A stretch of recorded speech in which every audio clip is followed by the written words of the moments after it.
Friends, welcome to cooking zone. ಇದು ನಿಮಗೆ ರುಚಿಕರವಾದ ಹೆಸರುಬೇಳೆ ಮತ್ತು ಸಾಬುದಾನವನ್ನು ಹಾಕಿ ಮಾಡಿರುವಂಥ ಚಟಪಟ ಮಾಡೋದನ್ನು ತೋರಿಸ್ಕೊಡ್ತೀನಿ. ನಾನು ಅದನ್ನು ಸರ್ವಿಂಗ್ ಬೌಲ್ಗೆ ತೆಗೆದು ಹಾಕುವಾಗಲೇ ನಿಮಗೆ ಅದರ ಸೌಂಡನ್ನು ಕೇಳಿಸ್ಕೊಂಡಿರ್ಬೋದು. ಗರಿ ಗರಿಯಾಗಿ ರುಚಿಯಾಗಿ ತಿನ್ನೋದಕ್ಕಂತೂ ಬಹಳ ಚೆನ್ನಾಗಿರುತ್ತೆ. ಸಂಜೆ ನೀವು ಕಾಫಿ ಟೈಮ್ನಲ್ಲಿ ಇದನ್ನು ಮಾಡಿಕೊಂಡು ತಿನ್ಬೋದು. ಮಕ್ಕಳು ಸ್ಕೂಲಿಂದ ಬರೋ ಟೈಮ್ಗೆ ನೀವು ಇದನ್ನು ಮಾಡಿಕೊಟ್ರೆ ಮಕ್ಕಳು ತುಂಬ ಇಷ್ಟಪಟ್ಟು ತಿಂತಾರೆ. ನೀವು ಕೂಡ ಟೈಮ್ ಪಾಸ್ಗೆ ಇದನ್ನು ಮಾಡಿಕೊಂಡು ತಿನ್ಬೋದು. ಇದರ ಗರಿ ರುಚಿಗೆ ನೀವು ಇದನ್ನು ಮತ್ತೆ ಮಾಡ್ಕೊಂಡು ತಿಂತೀರಾ, ಅಷ್ಟೊಂದು ರುಚಿಯಾಗಿರುತ್ತೆ. ಇದನ್ನು ನಮಗೆ ಈ ರೆಸಿಪಿಯನ್ನು ಮಾಡೋದನ್ನು ತೋರಿಸ್ಕೊಡ್ತೀನಿ. ಇದು ಬಹಳ ಬೇಗ ಕೂಡ ಆಗುತ್ತೆ, ಮಾಡ್ಕೊಳ್ಳೋದು ಕೂಡ ತುಂಬ ಸುಲಭ. ಇದು ನಮಗೆ ಈ ರೆಸಿಪಿಯನ್ನು ನಾನು ತೋರಿಸ್ಕೊಡ್ತೀನಿ.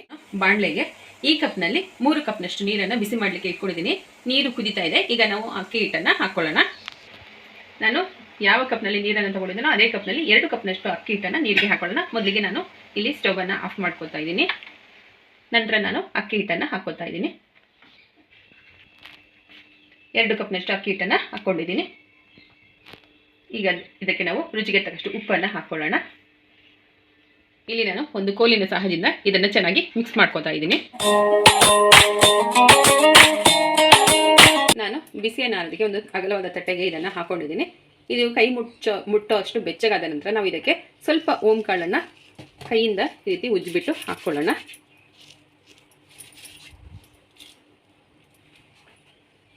ಸ್ವಲ್ಪ ಜೀರಿಗೆಯನ್ನು ಹಾಕ್ಕೊಳ್ಳೋಣ.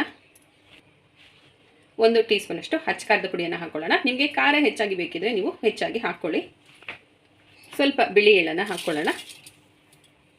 ಒಂದು ಅರ್ಧ ಗಂಟೆಗಳ ಕಾಲ ನೆನೆಸಿ ನೀರನ್ನು ಬಸ್ಕೊಂಡಿರೋಂಥ ಒಂದು ಅರ್ಧ ಕಪ್ನಷ್ಟು ಹೆಸರುಬೇಳೆಯನ್ನು ಇದಕ್ಕೆ ನಾನು ಸೇರಿಸ್ಕೊತಾ ಇದ್ದೀನಿ. 1 ಕಪ್ನಷ್ಟು ಸಾಬುದಾನವನ್ನು ನಾನು 1-2 ಗಂಟೆಗಳ ಕಾಲ ನೆನೆಸಿ ನೀರನ್ನು ಚೆನ್ನಾಗಿ ಹಿಂಡ್ಬಿಟ್ಟು ಈ ಥರ ಇಟ್ಕೊಂಡಿದ್ದೀನಿ. ಇದನ್ನು ನಾವು ಇದಕ್ಕೆ ಹಾಕ್ಕೊಳ್ಳೋಣ. ಈಗ ನಾವು ಎಲ್ಲವನ್ನು ಚೆನ್ನಾಗಿ ಮಿಕ್ಸ್ ಮಾಡ್ಕೊಳ್ಳೋಣ. ಕಲಿಸುವಾಗ ನೀವು ಹಿಟ್ಟನ್ನು ಚೆನ್ನಾಗಿ ಈ ರೀತಿ ನಾದ್ಕೋಬೇಕಾಗುತ್ತೆ. ಹಿಟ್ಟನ್ನು ಕಲಿಸುವಾಗ ನೀವು ಚೆನ್ನಾಗಿ ನಾದ್ಕೊಂಡು ಕಲಿಸ್ಕೋಬೇಕಾಗುತ್ತೆ. ಎಷ್ಟು ಚೆನ್ನಾಗಿ ನೀವು ಹಿಟ್ಟನ್ನು ನಾದ್ಕೊಳ್ತೀರೋ ಅಷ್ಟು ಚೆನ್ನಾಗಿ ರೆಸಿಪಿ ಚೆನ್ನಾಗಿ ಬರುತ್ತೆ, ಗರಿಯಾಗಿ ಚೆನ್ನಾಗಿರುತ್ತೆ. ಹಾಗೆ ನಾವು ಹಿಟ್ಟನ್ನು ಕಲಿಸಿದ ನಂತರ ಸಣ್ಣ ಸಣ್ಣ ಉಂಡೆಗಳಾಗಿ ಮಾಡ್ಕೊಳ್ಳೋಣ.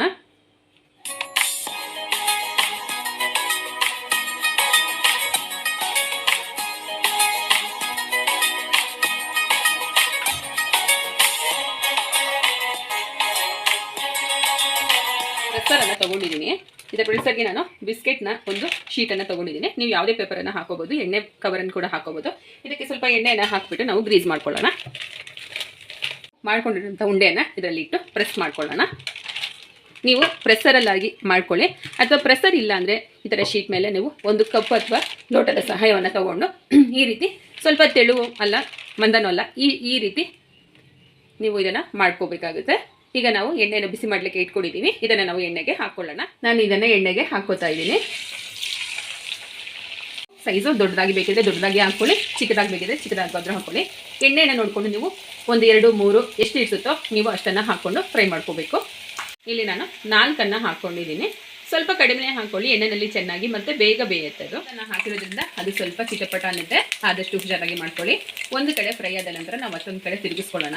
ಇದನ್ನು ನೀವು ಹಾಕೊಳ್ಳುವಾಗ ಸ್ವಲ್ಪ ಕಡಿಮೆನೇ ಹಾಕ್ಕೊಳ್ಳಿ, ಒಂದಕ್ಕೆ ಒಂದು ಸ್ಟಿಕ್ ಆಗುತ್ತೆ ಸಾಬುದಾನ ಹಾಕಿರೋದ್ರಿಂದ. ಒಂದು ಕಡೆ ಚೆನ್ನಾಗಿ ಗೋಲ್ಡನ್ ಬ್ರೌನ್ ಬಂದಿದೆ ನೋಡಿ. ಈಗ ಈ ಬಬಲ್ಸ್ ಎಲ್ಲ ಕಡಿಮೆ ಆಗ್ತಾ ಇದೆ. ಈಗ ಇದನ್ನು ಫ್ರೈ ಆಗಿದೆ ಅಂತ ಈಗ ನಾವು ಇದನ್ನು ಸರ್ವಿಂಗ್ ಪ್ಲೇಟ್ಗೆ ತೆಕ್ಕೊಳ್ಳೋಣ. ನಾವು ಮತ್ತೊಂದು ಸಾರಿ ಹಾಕ್ಕೊಳ್ಳೋಣ. ಇದು ಬೇಗ ಆಗುತ್ತೆ, ಪ್ರೆಸ್ಸಿಂಗ್ ಇದ್ದರೆ ಇದಂತೂ ಕಡಿಮೆ ಸಮಯದಲ್ಲಿ ಬೇಗ ಮಾಡ್ಕೊಳ್ಬೋದಂಥ ರೆಸಿಪಿ ಇದು. ನಾವು ಎಣ್ಣೆ ಸರಿ ಹಾಕಿದ್ದು ಕೂಡ 2 ಕಡೆ ಚೆನ್ನಾಗಿ ತಿರುಗಿಸ್ಕೊಂಡು ಫ್ರೈ ಮಾಡ್ಕೊಂಡಿದ್ದೀನಿ. ಇದನ್ನು ಕೂಡ ನಾವು ಸರ್ವಿಂಗ್ ಬೌಲ್ಗೆ ತೆಕ್ಕೊಳ್ಳೋಣ. ಈ ರೀತಿ ಎಣ್ಣೆಯನ್ನು ಚೆನ್ನಾಗಿ ಬಸ್ಬಿಟ್ಟು ತೆಕ್ಕೊಳ್ಳೋಣ. ಇದು ಎಣ್ಣೆ ಕೂಡ ಹೆಚ್ಚಾಗಿ ಕುಡಿಯೋದಿಲ್ಲ, ತಿನ್ನೋದಕ್ಕಂತೂ ಬಹಳ ಕ್ರಿಸ್ಪಿಯಾಗಿ ಚೆನ್ನಾಗಿರುತ್ತೆ. ಈಗ ರುಚಿಕರವಾದ ಸಾಬುದಾನ ಮತ್ತು ಹೆಸರುಬೇಳೆಯನ್ನು ಹಾಕಿ ಮಾಡಿರುವಂಥ ಈ ಚಟಪಟ ರೆಡಿಯಾಗಿದೆ. ನಿಮಗೆ ಈ ರೆಸಿಪಿ ಇಷ್ಟ ಆಗಿದರೆ ನಮ್ಮ ಚಾನಲ್ನ ಲೈಕ್ ಮಾಡಿ, ಶೇರ್ ಮಾಡಿ, ಸಬ್ಸ್ಕ್ರೈಬ್ ಮಾಡ್ಕೊಳ್ಳಿ. ಹಾಗೆ ಕಾಮೆಂಟ್ ಕೂಡ ಮಾಡಿ. ಹೊಸ ರೆಸಿಪಿಗಳಿಗೋಸ್ಕರ ನೋಟಿಫಿಕೇಷನ್ ಬೆಲ್ಲನ್ನು ಪ್ರೆಸ್ ಮಾಡಿ. Thank you for watching.